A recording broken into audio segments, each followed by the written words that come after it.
sei se vai parar aqui. Hoje nós vamos começar não digo que é uma série, não vai ser tão extensa, talvez uns 3 domingos. Nós estaremos fazendo algumas reflexões. Entendo eu que são reflexões que nós precisamos fazer, tanto quando pensamos em compartilhar da mensagem do Evangelho com outras pessoas, como também entendo que é extremamente útil que nós façamos essas mesmas reflexões a nós mesmos.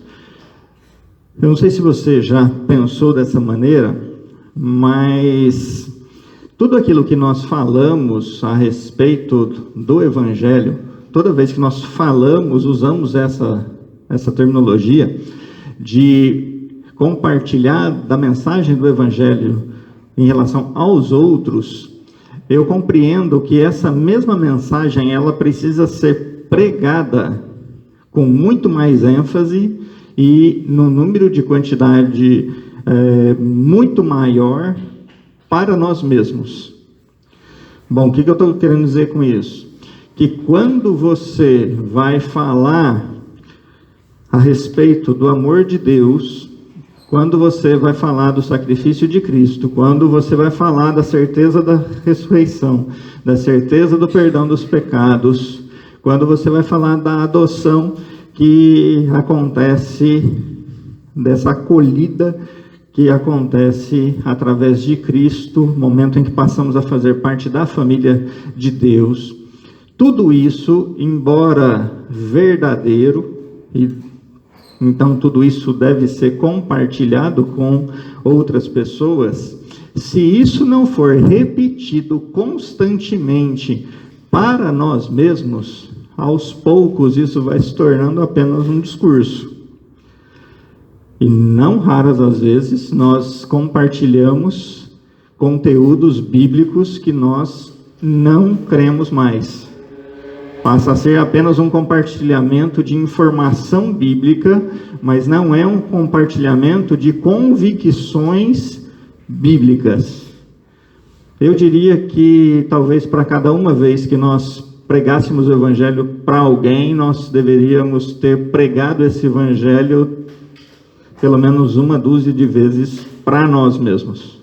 Isso significa repetir todos os dias, repetir talvez várias vezes ao dia, essas verdades bíblicas mentalmente e ficar remoendo isso, e ficar pensando nisso, e ficar pensando no desdobramento disso, nas consequências disso, primeiro para a minha vida, para só depois então compartilhar isso com outras pessoas.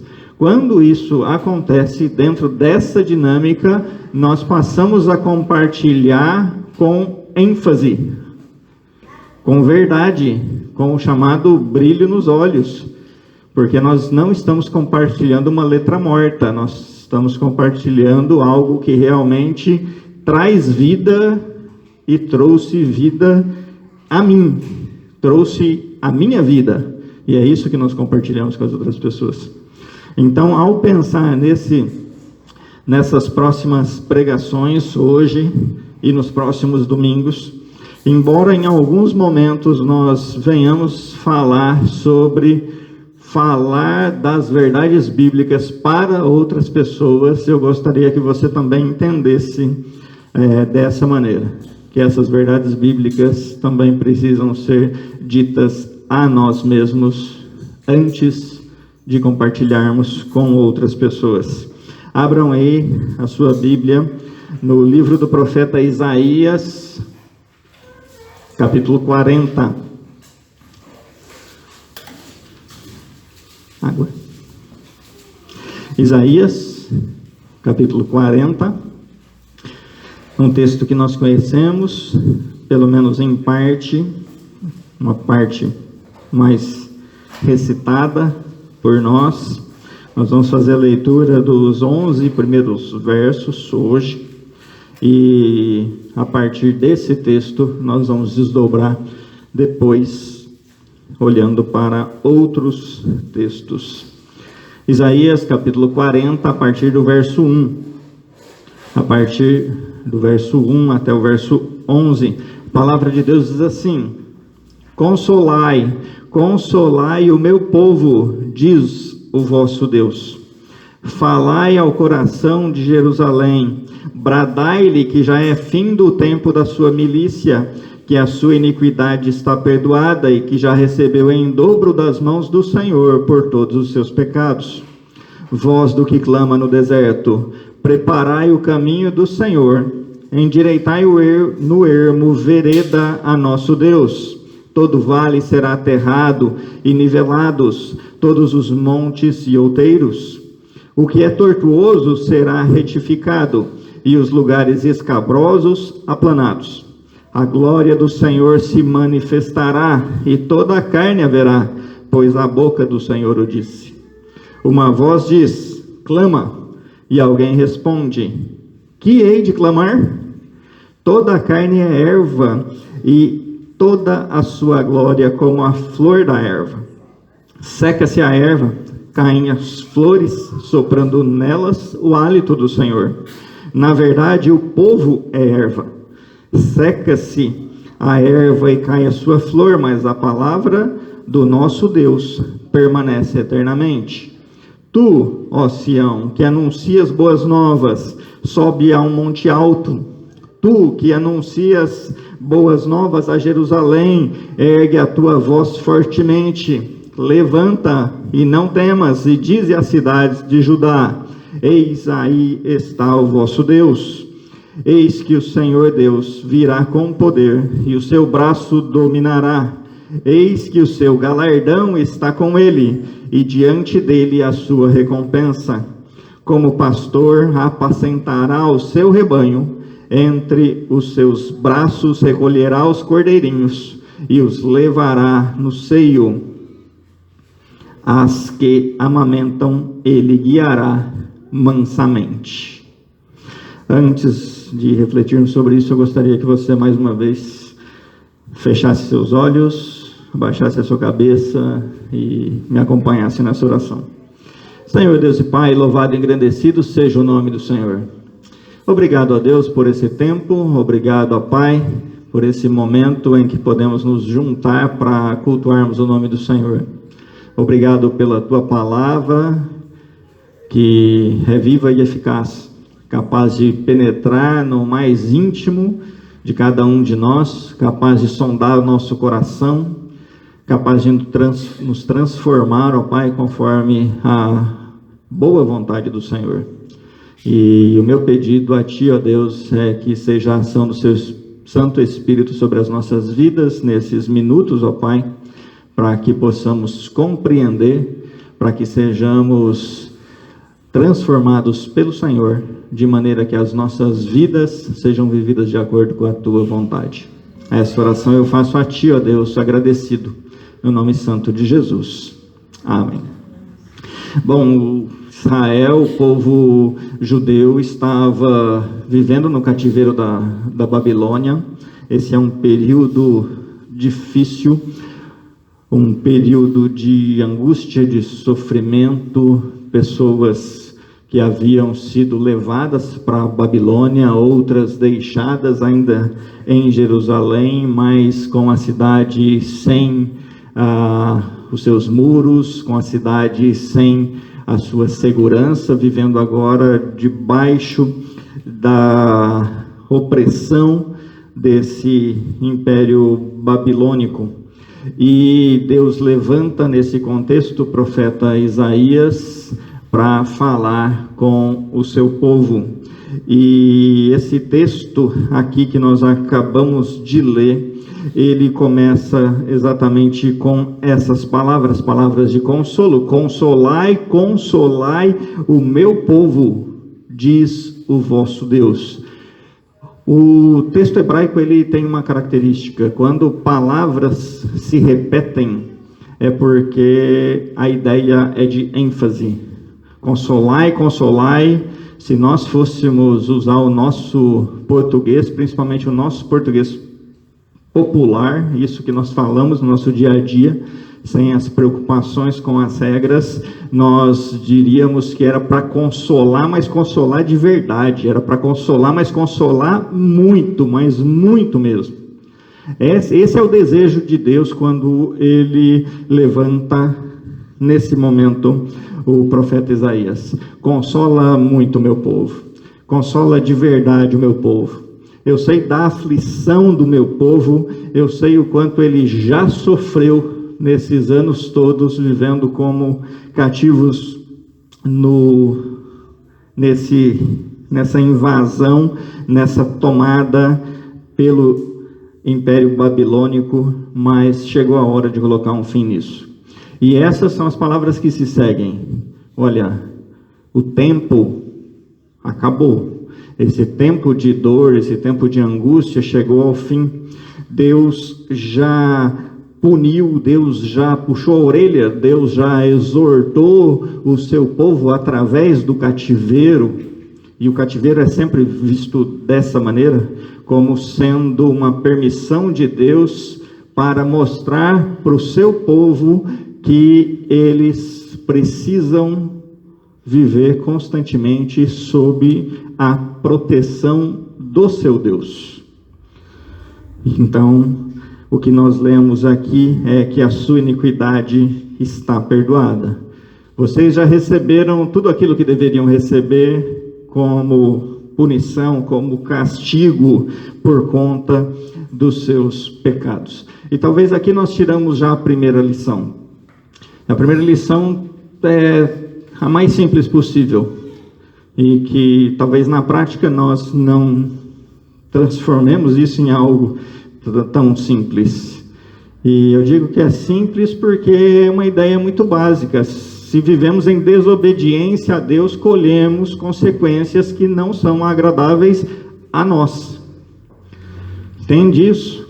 Se nós não vivemos em obediência a Deus, quem colhe as consequências negativas somos nós. É que nós, na nossa lógica, que é uma ilógica, uma falta de lógica, ou talvez uma lógica infantilizada, nós temos a tendência de que quando nós queremos atingir alguém, ou mostrar para alguém que o relacionamento é irrelevante, nós tomamos algumas posturas para atingir essa pessoa, fazendo ou deixando de fazer. Falamos sobre isso, inclusive, aqui na quarta-feira, né? Sobre essas questões. Olha, o povo de Israel, digamos que tinha tudo o que era necessário para viver bem com o seu Deus. Era o povo escolhido para ser o povo de Deus. Desse povo eram os profetas. Desse povo era a palavra escrita pelos profetas, escrita por Moisés. Era no território desse povo que Deus se manifestava e habitava, com a presença da tenda e depois com a presença do templo. Ora, faltava o quê? Talvez a única coisa que faltava era um coração que entendesse tudo isso. E se falta um coração que entende que tem tudo o que é necessário para viver em obediência a Deus, na verdade falta tudo. E esse povo então decide viver em desobediência a Deus. Como fruto dessa desobediência, Deus, de tempos em tempos, permitiu e até mesmo levantou propositalmente povos inimigos para que trouxessem algum tipo de punição ao povo rebelde. Percebe que quando nós vivemos então em desobediência à vontade de Deus, em desobediência à palavra de Deus, Deus não é afetado. Deus não é diminuído. Quem paga pelas consequências da rebeldia somos nós, não Ele. Não Ele. Eu sempre uso a questão do casamento, porque tem duas figuras que são as mais fáceis de entender a dinâmica de relacionamento. E quem disse isso não fui eu, quem disse isso é o próprio Deus. Uma que é a figura de pai e filho, que é essa dinâmica da nossa relação com os filhos, da disciplina da criação. E por isso Deus se manifesta como sendo o Deus Pai. A outra figura é a dinâmica do relacionamento conjugal, que é onde nós procuramos viver uma vida de ajustes, viver uma vida em que juntamos duas pessoas com uma cabeça diferente, com cabeças diferentes, porque tem criação diferente, porque tem cultura diferente, porque tem tudo diferente, mas que decidem andar juntas. E Deus escolhe essa figura para falar do relacionamento dele com o povo, porque são absolutamente diferentes. De um lado, um Deus completamente santo. De um outro lado, um povo completamente rebelde, mas que Deus chamou para ser o seu povo.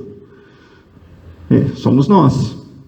Nós estamos inseridos nessas duas figuras. Então, usando essa analogia do casamento, nós podemos entender mais facilmente isso. Quando nós queremos atingir o nosso cônjuge de alguma maneira, nós nos rebelamos contra alguma coisa que o nosso cônjuge goste. Seja por ação ou seja por omissão, nós fazemos isso. Seja falando ou seja mantendo silêncio, fazendo greve de fala dentro de casa. Então, para prejudicar o outro ou para punir o outro, nós fazemos dessa maneira. Mas não raras as vezes nós tomamos essas atitudes e o outro passa da sala para a cozinha e da cozinha para o quarto e volta para a sala e volta para a cozinha e vai para a sala e o tempo passa e a pessoa também passa e passa para um lado e passa para o outro e você fica naquela de, poxa vida, mas não está vendo que eu estou bravo? A pessoa não percebeu ainda que eu estou irritado. A pessoa não percebeu que eu estou querendo fazer algo para que ela perceba que eu estou irritado com ela. Percebe como que é assim, extremamente maduro, né? A ideia, eu faço silêncio para que a pessoa perceba que eu gostaria de falar alguma coisa que a ofendesse. Então eu faço silêncio. Nós nos rebelamos, nós desobedecemos, nós queremos quebrar a ordem do relacionamento saudável com a ideia de que isso vai trazer prejuízo para outra parte. Só não percebemos que quando fazemos isso, o principal prejudicado, e talvez até mesmo o único prejudicado, somos nós. É quem faz isso. O outro não. O outro não. O outro continua indo para um lado e para o outro e pronto. A nossa dinâmica com Deus, ela muitas vezes é muito parecida com isso. Muito parecida com isso. Nós achamos que o nosso relacionamento com Deus é algo que, se Deus não tem se manifestado como um Deus que me dá aquilo que eu quero, eu faço os meus boicotes contra Deus. Então, se Deus não tem me dado aquilo que eu quero, eu deixo de frequentar uma igreja. Se Deus não tem me dado aquilo que eu quero, eu deixo de orar. Se Deus não tem me dado o que eu quero, eu deixo de contribuir financeiramente. Se Deus não tem me dado o que eu quero, eu faço qualquer coisa, ou melhor, eu deixo de fazer aquilo que deveria fazer para que Deus perceba que eu estou chateado com Ele. E Deus continua sendo o mesmo Deus sentado no seu sublime trono, de onde exerce toda a autoridade sobre terras e céus, e eu fazendo bico, achando que Deus está profundamente chateado com meus caprichos. Essa é uma dinâmica muito comum no nosso meio. E nós vamos vivendo isso sem perceber que quem está colhendo com as consequências ruins somos nós, e isso não prejudica e nem diminui a majestade do nosso Deus. O povo foi para o cativeiro por conta disso. O povo foi para o cativeiro porque decidiu ser rebelde. O povo foi para o cativeiro porque começou a acreditar que Deus não era suficiente. Foi para o cativeiro porque começou a acreditar que Deus, já que pode todas as coisas, poderia fazer e oferecer muito mais, mas não estava fazendo nem oferecendo tudo aquilo que eu gostaria. E o povo se torna rebelde e Deus então permite o cativeiro e o povo paga o preço. Mas Deus, sendo um Deus rico em misericórdia, em determinado momento Ele diz: não, chega, já é tempo suficiente, vocês já pagaram tudo aquilo que deveriam pagar, então é hora da libertação. Consolai o meu povo com essas palavras. Voz do que clama no deserto, preparai o caminho do Senhor, endireitai no ermo, no deserto, o caminho ao nosso Deus. Construa uma estrada reta, sem buraco, sem obstáculo, uma estrada onde o caminhar seja fácil. Está aí no verso 4. A glória do Senhor se manifestará, toda a carne haverá, pois a boca do Senhor o disse. Quando eu leio esse texto, eu me lembro do apóstolo João, escrevendo o seu evangelho no primeiro capítulo, verso 14, ele diz assim: e vimos a sua glória. João entende perfeitamente que essa manifestação prometida no capítulo 40 de Isaías se concretiza em Jesus. Ele viveu no meio de nós, Ele tabernaculou entre nós, Ele habitou entre nós, se fez carne, e nós vimos a sua glória. Mas aí alguém diz: anuncia.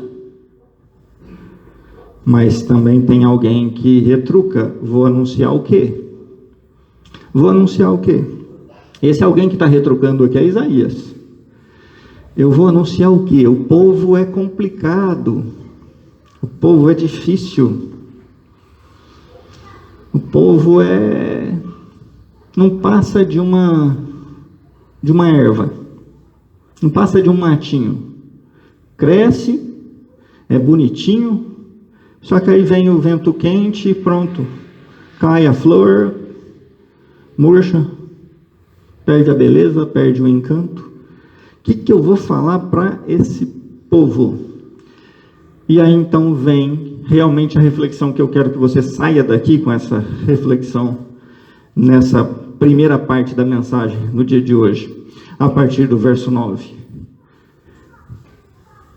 Tu, ó Sião, que anuncia boas novas, sobe a um monte alto. Tu que anuncias boas novas a Jerusalém, ergue a tua voz fortemente, levanta, não temas, e disse às nações de Judá: eis, aí está o vosso Deus.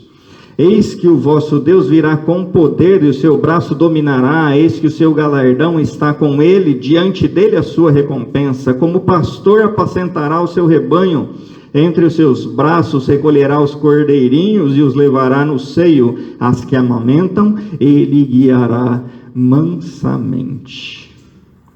Ora, quando nós somos instados, quando nós somos provocados no compartilhar da mensagem do Evangelho, das boas novas, como nós acabamos de ler aqui, que é a palavra que, por definição, é o Evangelho. Quando nós falamos sobre isso, é muito comum nós pensarmos assim, mas eu vou anunciar o quê? Vou falar o quê? Nós poderíamos fazer um teste. Você pode fazer esse teste aí de maneira mental junto comigo. Se nós saíssemos daqui agora e saíssemos para abordar qualquer pessoa na rua, qualquer pessoa que se dispusesse a ouvir durante 5 minutos aquilo que nós temos para falar, e a única instrução que vocês recebessem aqui, nesse momento, fosse assim, olha, vocês vão abordar a pessoa, e se ela falar, olha, eu tenho 5 minutos para te ouvir, vocês vão apresentar as boas novas, vocês vão anunciar, em alta voz, em voz boa, entendível, as boas novas. Eu penso que a maioria de nós diria assim, mas eu não estou preparado para isso. Mas eu não sei direito o que falar. Difícil esse negócio, né? Sim, eu começo por onde? Eu começo dizendo assim, você é um miserável pecador. Opa, não, calma aí, você me aborda na rua, pergunta se eu tenho 5 minutos, eu falo o que eu tenho, a primeira coisa que você fala é que eu sou um pecador que vai morrer e vai para o inferno. Uma abordagem excelente, né? Abordagem excelente. Eu acho que não. Mas muitos de nós faríamos isso. Talvez muitos de nós pensaríamos assim, bom, eu vou falar para a pessoa, você frequenta alguma igreja? Bom, se a pessoa falar, não frequento, nem gosto de igreja, aí você já engasga, né? Porque, se ela não gosta de igreja, eu vou falar mais o quê? Talvez a pessoa fale assim, eu frequento.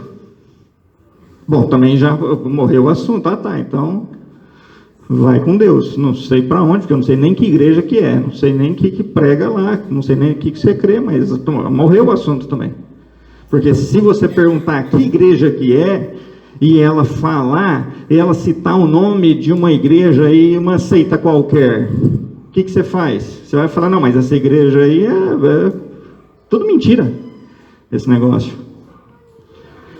Não, novamente, né, você me para na rua, eu te dou 5 minutos, com toda a educação do mundo, para você falar que eu frequento uma igreja que não presta, porque você acredita que só a sua igreja é que é boa para alguma coisa. Acabou o assunto. Então percebe como que esse negócio do clama, anuncia, não é tão simples assim. Quer dizer, mas nós dificultamos muito isso. E me parece que é por isso que essa nossa prontidão em dizer, vou clamar o quê? Vou falar o quê? Ora, falar o quê? Os versos de 9 a 11 nos responderam isso. Falar de um Deus que é o Deus que cuida. Falar de um Deus que é o Deus da esperança. Falar de um Deus que é o Deus da provisão, falar de um Deus que é o Deus que acolhe, que preserva. É isso que tem que ser dito. É isso que tem que ser dito. E só abrindo um parênteses, às vezes nós ficamos nessa de, bom, primeiro eu falo que Deus te ama, ou primeiro eu falo que Deus é juízo. E o juízo se refere à condenação. O que vem primeiro? Não tem necessariamente o que vem primeiro. Não existe uma receita de bolo. Você fala isso, fala isso, fala isso, faz apelo no final e pronto, está tudo certo. Não existe essa receita. Existem elementos que precisam ser compartilhados. Em que ordem se faz isso? Aí depende do momento, depende de como a conversa se desenrola, depende de como a pessoa recebe, depende do que a pessoa pergunta. E aí o negócio anda. Existe um conteúdo e não uma forma pronta. Parte desse conteúdo, certamente, parte desse conteúdo que são as boas novas é o que nós lemos no verso 10 e 11. Que eu vou ler mais uma vez. Eis que o Senhor Deus virá com poder, e o seu braço dominará. Eis que o seu galardão está com ele, diante dele a sua recompensa. Agora presta atenção no verso 11. Como pastor apacentará o seu rebanho. Entre os seus braços recolherá os cordeirinhos e os levará no peito. E as que amamentam, ele guiará mansamente.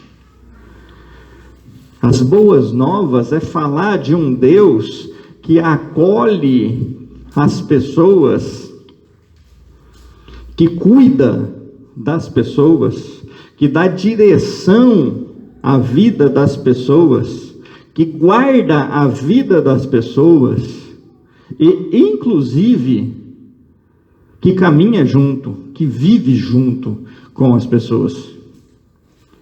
Às vezes nós pensamos, e é claro que quando nós lemos isso, nós que estamos acostumados com o linguajar bíblico e com pelo menos algumas histórias bíblicas, nós vamos lendo isso e nós vamos já pensando na pessoa de Jesus.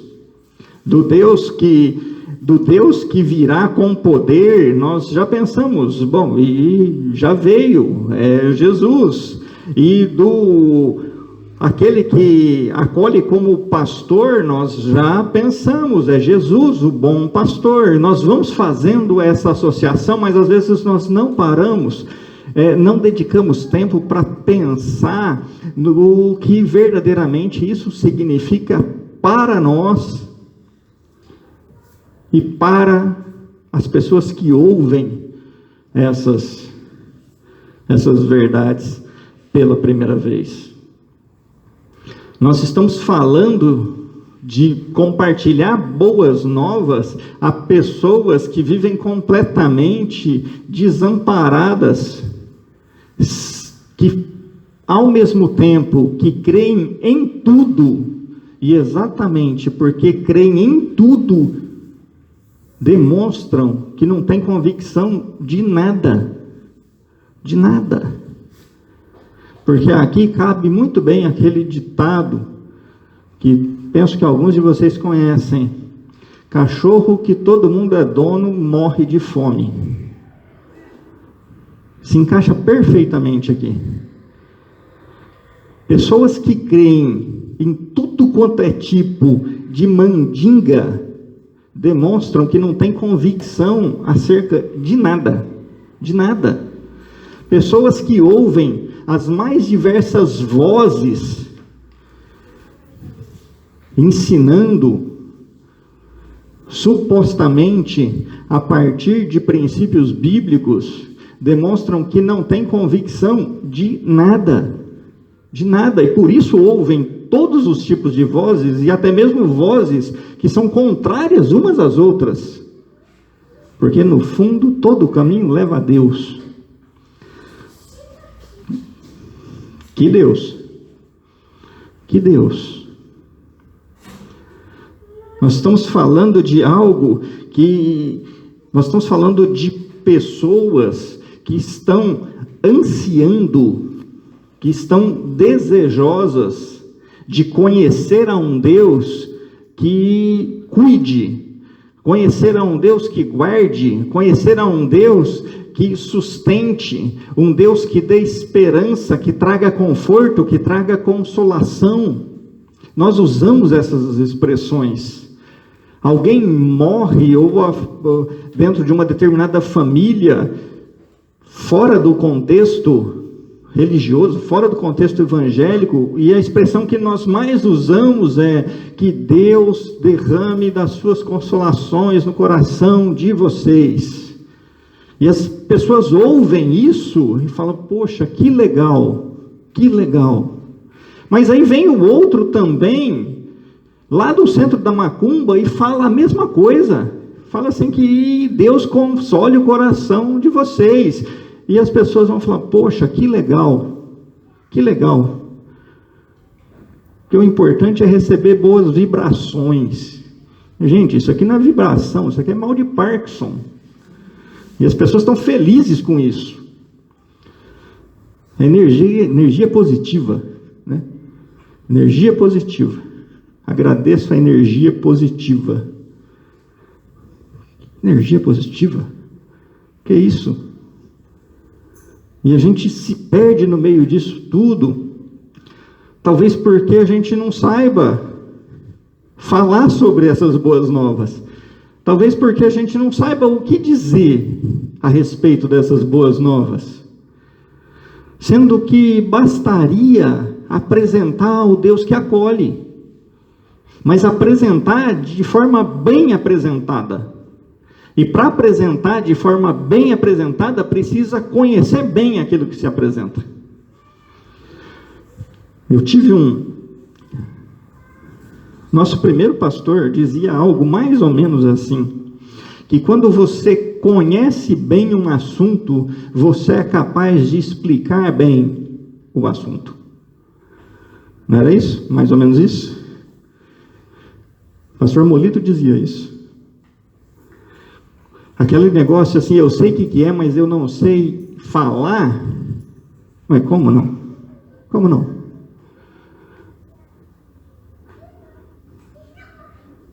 Sabe? Ou sabe falar, ou não conhece bem o assunto, um dos dois. Porque se mudar de assunto e formos para os nossos assuntos pessoais, de interesse, aí a gente destrava a língua, e aí a gente consegue falar a respeito, né? Às vezes a gente não consegue explicar algumas convicções bíblicas, mas se for para conversar sobre pescaria, aí vai embora a conversa. Se for para conversar sobre carro, vai embora a conversa. Se for para falar sobre futebol, vai embora a conversa. Mas se for para falar de Bíblia, não, eu sei, mas eu não sei falar. Não sabe, é que não tem domínio sobre o assunto. E a gente fica nessa, fica patinando, como Isaías. O que hei de anunciar? Vou falar o quê? Ora, fale do Deus Todo-Poderoso. Fale do Deus que se levanta com poder para estabelecer um reino. Fale do Deus que acolhe os seus. Fale do Deus que em Cristo Jesus estende a mão para nos tomar como ovelhas do seu rebanho. E não somente para fazer um número lá no céu, mas enquanto estivermos aqui ainda, nessa terra, convivendo com as dores, com as lutas, com as dificuldades, esse Deus é o Deus que não somente arrebanha, mas é um Deus que caminha junto, que dá direção, que pega no colo os cordeirinhos. E quando é preciso andar devagar para esperar os que estão, por algum motivo, andando devagar, esse Deus anda devagar. Às vezes nós confundimos também essas coisas, né? Nós achamos que esse pastoreio, que esse apacentamento é um Deus que pega todo mundo nas costas e sai carregando. Não é isso, não é isso. Ele pega no peito os novinhos, os cordeirinhos, mas depois que fica grandinho, ele apacenta. Ele leva para os campos verdejantes. Ele leva para as águas tranquilas. E agora se vira, meu filho, come e bebe. Quando precisa andar devagar para esperar aqueles ou aquelas, né, que estão amamentando, que tem um motivo para ficarem para trás, ele diminui a passada. As que amamentam, ele guia mansamente. Mansamente. Ele não para esperar os que não querem caminhar. Ele não carrega nas costas os que não querem caminhar. Ele anda, ele caminha junto, mas ele caminha. Isso é apacentar o rebanho. E sobre isso nós precisamos falar. Isso nós precisamos falar para as pessoas.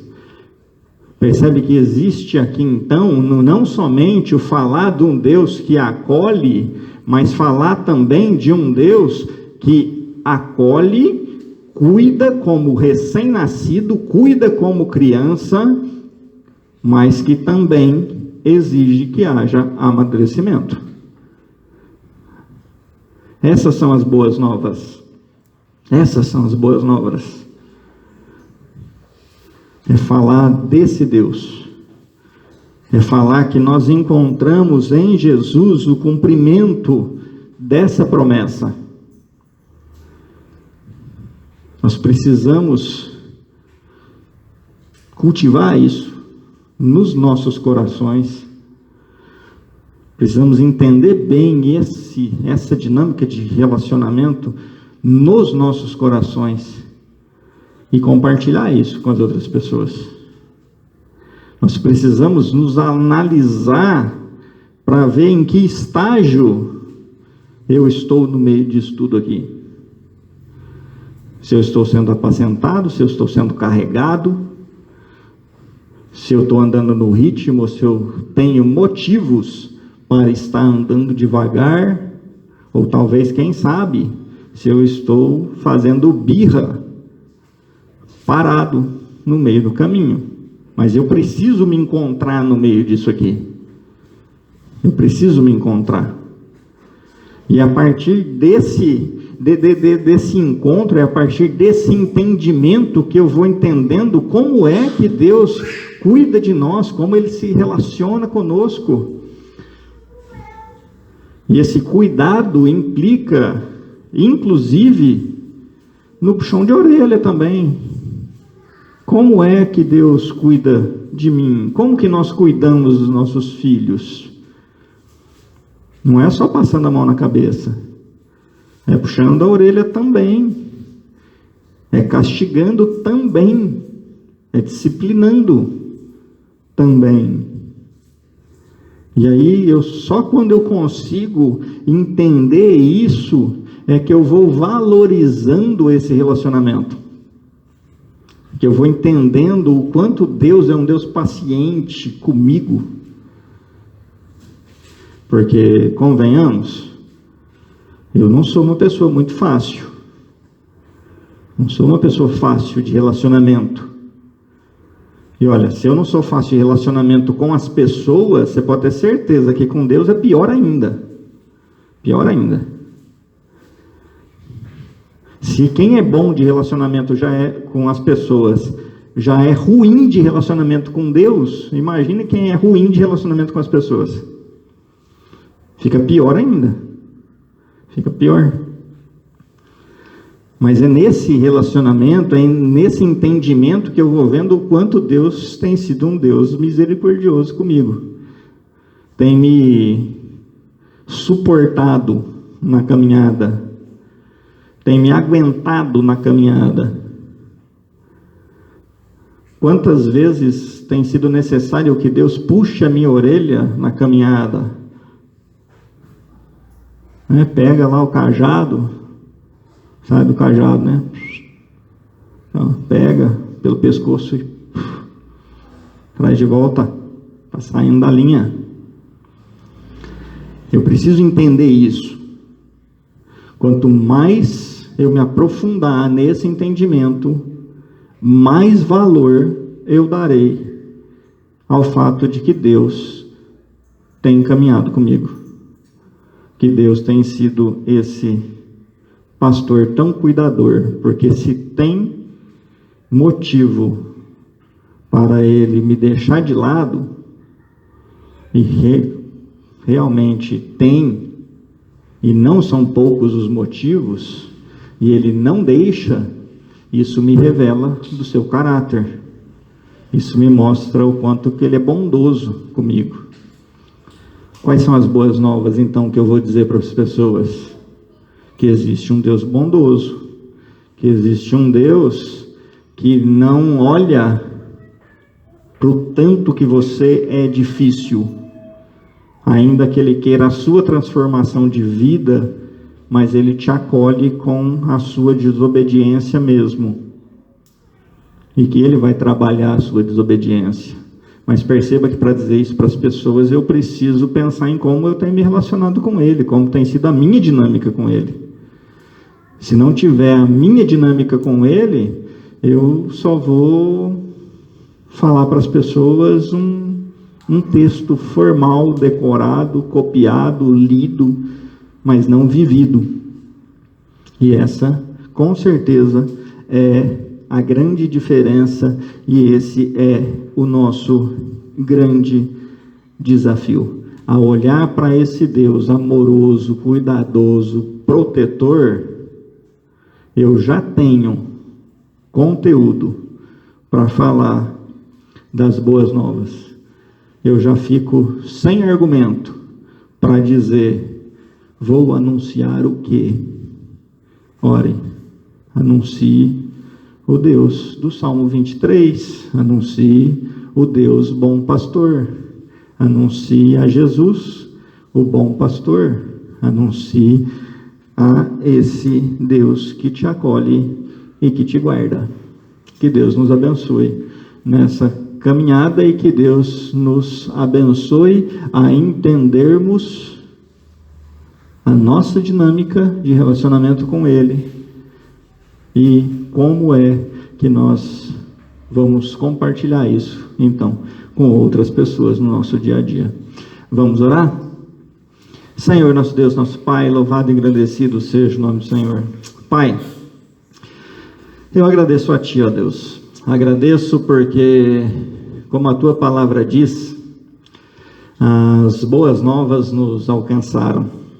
Obrigado, ó Pai, porque essa mensagem de salvação, essa mensagem de libertação chegou até nós, chegou até os nossos corações, despertou, ó Pai, dentro de nós, essa compreensão de que nós éramos necessitados de que o Senhor interviesse nas nossas vidas para que nós fôssemos libertos.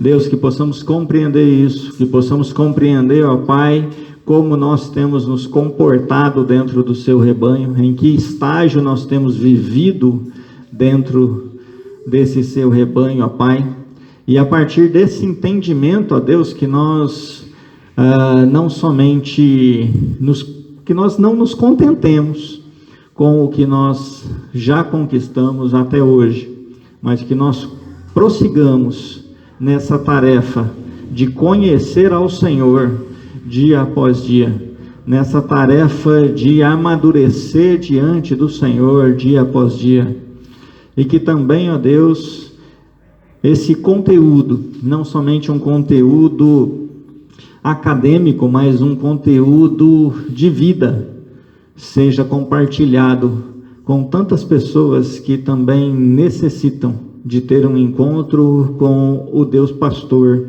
com o Deus cuidador, com o Deus protetor, com esse Deus que em Cristo Jesus estende a mão, que acolhe, que adota e que caminha junto.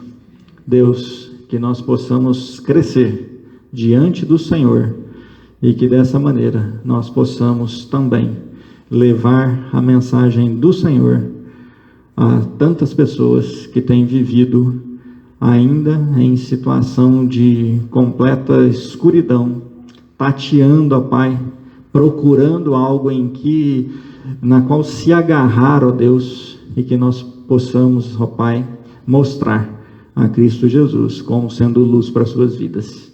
Essa é a minha oração, agradecido a Ti, ó Deus, no nome santo de Jesus.